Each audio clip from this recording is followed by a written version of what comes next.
So this is case 2 of septic arthritis. This is an example of early disease of septic arthritis. Okay, so let's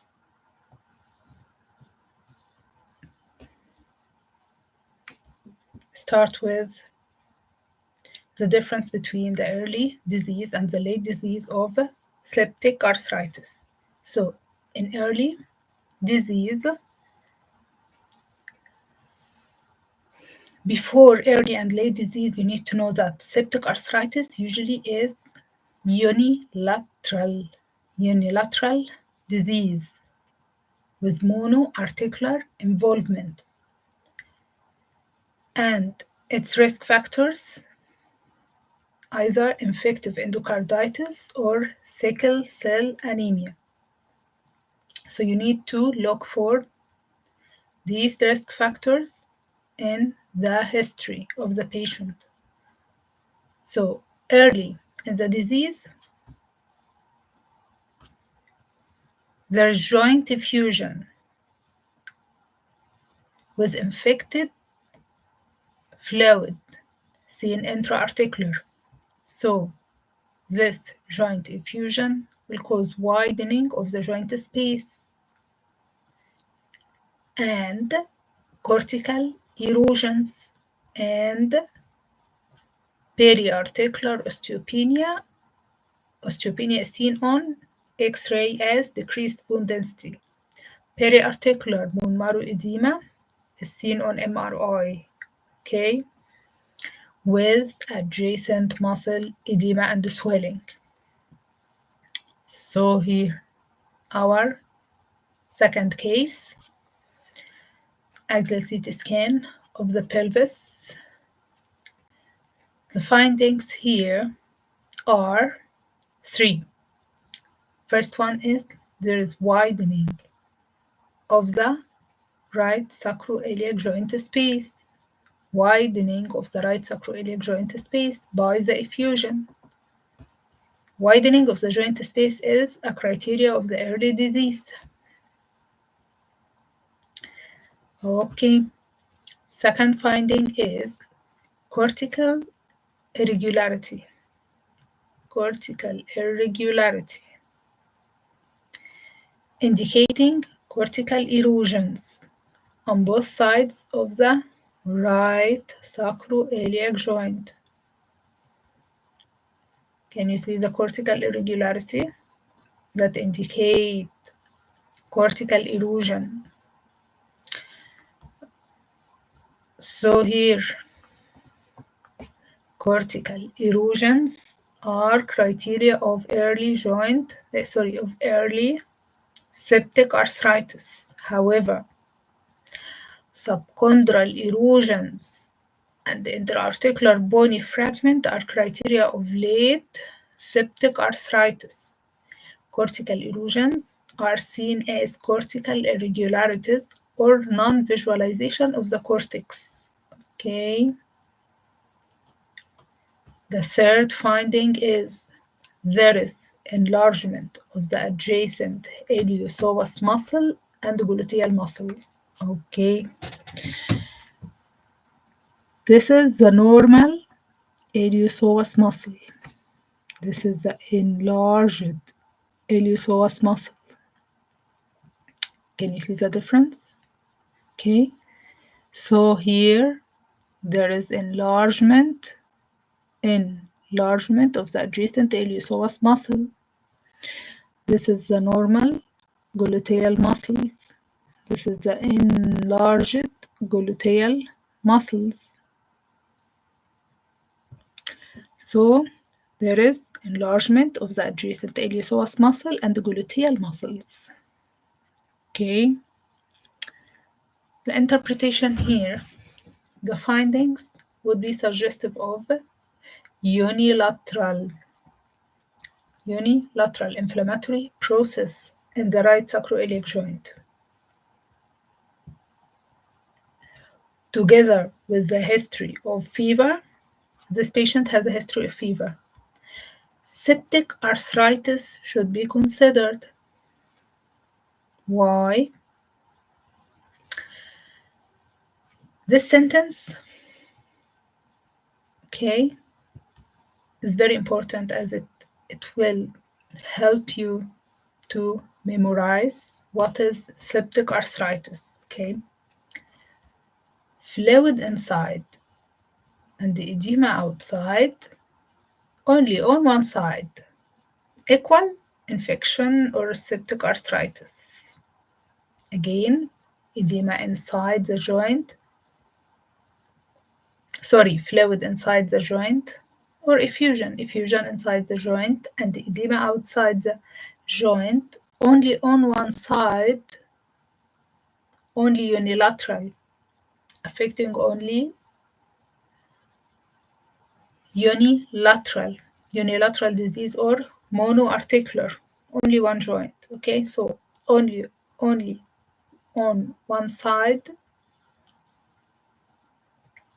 the right sacroiliac joint, okay, equal infection or septic arthritis. Okay, however, inflammatory cause, as septic arthritis is an infectious cause, infective cause. However, inflammatory cause as seronegative spondyloarthropathy, as ankylosing spondylitis, psoriatic arthropathy, enteropathic arthritis. All of these are examples of inflammatory arthritis, are differential diagnoses. Okay, but they are unlikely. Why? As inflammatory arthritis doesn't cause unilateral joint involvement. Inflammatory arthritis will cause bilateral joint involvement with joint space narrowing, not joint space widening with a fluid. No, inflammatory arthritis will cause bilateral joint space narrowing, bilateral and symmetrical joint space narrowing, okay, with no intra-articular fluid nor adjacent myositis or muscle abscess. So the adjacent myositis or muscle abscess and the intra-articular fluid are not criteria of inflammatory arthritis. Okay. Management here at this stage with the CT scan images will include only clinical and radiological. Okay. So the management here will include clinical history. I would correlate. You need to correlate the findings with the clinical history, okay? So I would correlate these radiological findings with the patient's history of either fever, and this present, fever is present in this patient, or infective endocarditis. No, this patient has no history of infective endocarditis, or sickle cell anemia. No, this patient doesn't have a history of sickle cell anemia. He has only a history of fever. Okay, all of these are indicative of septic arthritis. Okay, so next, I would recommend radiological management. I would recommend an MRI of the pelvis to assess the degree of joint involvement as well as involvement of the surrounding tissue. Okay, so these radiological findings will need further investigations with MRI to assess the degree of involvement of the joint as well as the soft tissue. Okay, so I recommended MRI of the pelvis. So here are the MRI images of the pelvis. coronal T1 and stair. Coronal T1 and stair images of the pelvis. Okay. So the first finding is there is widening again. There is widening of the inferior, of the mid and the inferior, of the mid and, sorry, of the mid and the inferior aspect of the right sacroiliac joint. Okay, widening of the mid and inferior aspect of the right sacroiliac joint and associated intra-articular fluid. Yes, associated intra-articular fluid. Okay, so widening of the joint space with effusion. Okay, with intra-articular fluid is a criteria of early septic arthritis. Okay. Next finding. There are cortical erosions on both sides of the joint. Okay. Can you see the normal joint here? The cortex. This is the cortex is seen as a very low signal. Cortex seen as a very low signal. Okay. It's better demonstrated on the T1. Okay, so this is the cortex here. Look here. There are cortical erosions. Can you see that one here? Cortical erosions. Here's the erosion. Here's the erosion. Okay, this black line is disrupted here and here. So there are cortical erosions on both sides of the joint. Again, cortical erosions are a feature. Cortical erosions is a feature of early septic arthritis. How can I detect cortical erosions? Cortical irregularities on X-ray or non-visualization of the cortex dark signal on MRI. Okay. Next one. There are periarticular bone marrow edema on both sides of the joint. Periarticular bone marrow edema on both sides of the joint, seen as low signal on T1. This is the normal high signal of the bone marrow. This is the abnormal low T1 signal of bone marrow edema. And abnormal high stair signal of bone marrow edema. Periarticular bone marrow edema on both sides of the joint. Okay. This is the abnormal low signal. This is the abnormal high signal on the stair. Again, periarticular osteopenia on periarticular osteopenia on X-ray or bone marrow edema detected on MRI is a feature of early septic arthritis. Okay. Adjacent gluteal and iliopsoas muscle swelling. Okay. Can you see the normal muscle here? This is the normal iliopsoas muscle. This is the abnormal iliopsoas muscle. Swelling. Iliopsoas muscle is swelling. Okay.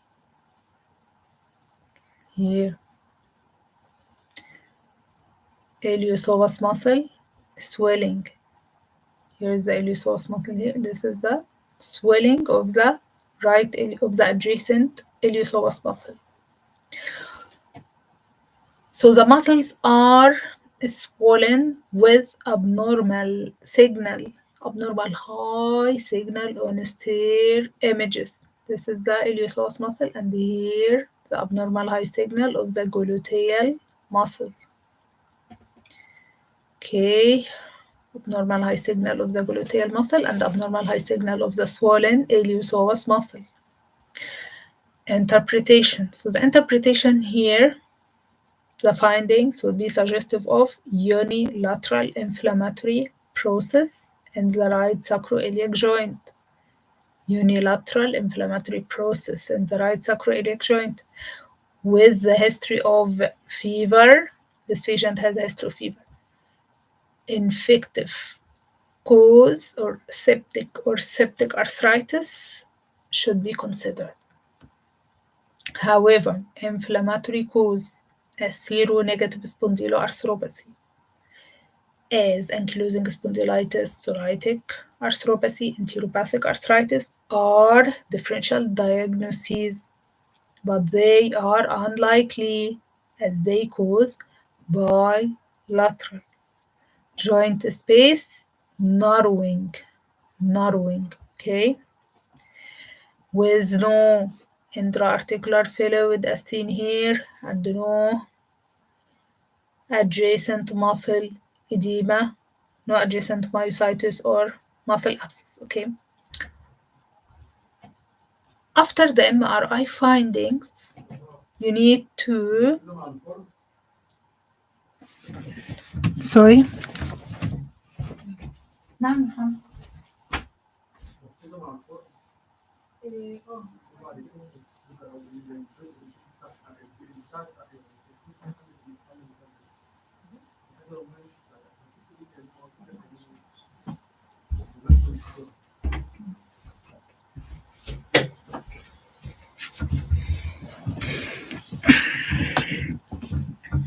so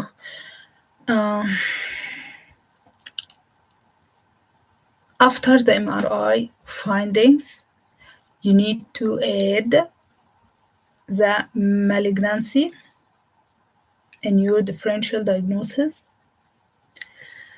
Malignancy as Ewing sarcoma, lymphoma are another differential diagnosis, okay, but they are unlikely.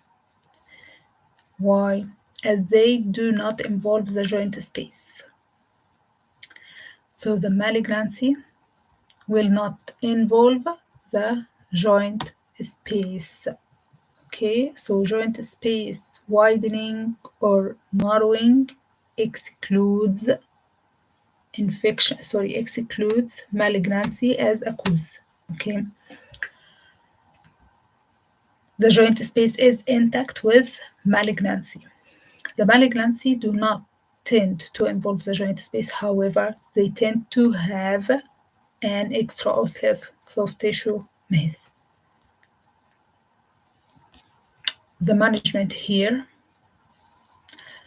will depend on diagnosis and treatment. Okay, however, the management here after the CT scan, the management includes only clinical and another and further radiological. The management here will depend on diagnosis and treatment. So this is after the MRI, okay? Here I would recommend image guided aspiration of the sacroiliac joint space. So I would